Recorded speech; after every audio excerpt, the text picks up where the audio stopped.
اس کائنات میں سب سے پہلا رشتہ جو میرے اللہ نے وجود دیا جس رشتے کو، وہ خاوند اور بیوی کا رشتہ تھا۔ آدم علیہ السلام اور اماں حوا علیہ السلام، یہ دو خاوند اور بیوی کے رشتے کو اللہ نے اس کائنات کی ابتدا بنایا ہے۔ اس سے پہلے اور کوئی رشتہ نہیں تھا۔ باپ کا رشتہ بعد میں وجود میں آیا، بھائی کا رشتہ بعد میں وجود میں آیا، اولاد کے رشتے بھی بعد میں وجود میں آئے۔ سب سے بنیادی رشتہ اس دنیا میں میرے اللہ نے خاوند اور بیوی، مرد اور عورت کا رشتہ بنایا ہے۔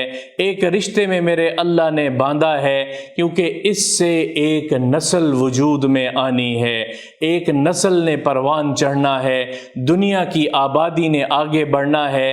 تو یہ ایسا ٹاپک ہے کہ یہ دونوں اکائیاں ہیں، اس میں نہ مرد اکیلے کے ذمے ہے گھر کی زندگی کو پرسکون رکھنا، اور نہ ہی بیوی زوجہ کے ذمے ہے گھر کی زندگی کو پرسکون رکھنا اور خوبصورت انداز سے چلانا۔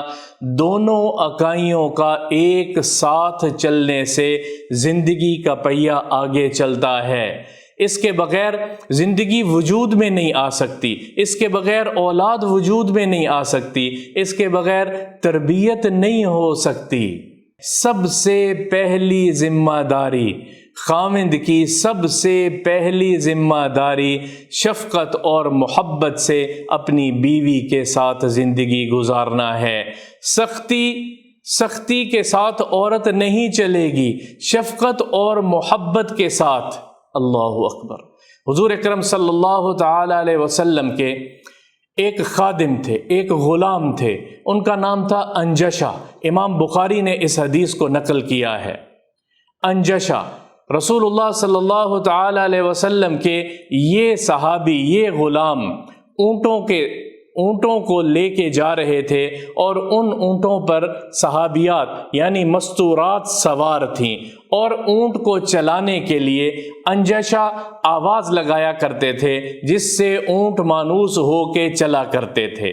وہ آواز ذرا لہجے کے ساتھ لگاتے تھے تو وہ اونٹ چرانے والوں کو یہ پتہ ہوتا ہے، اونٹ کے کوچوانوں کو پتہ ہے کہ وہ اونٹ کو کیسے چلائیں گے۔ تو انجشہ ذرا زیادہ اونچی آواز تیز لگا رہے تھے، جس کی وجہ سے اونٹوں کی رفتار ذرا تیز ہو رہی تھی، اور اوپر صحابیات مستورات جو سوار تھیں ان کو کچھ تکلیف محسوس ہو رہی تھی، اونٹ تیز چل رہے تھے۔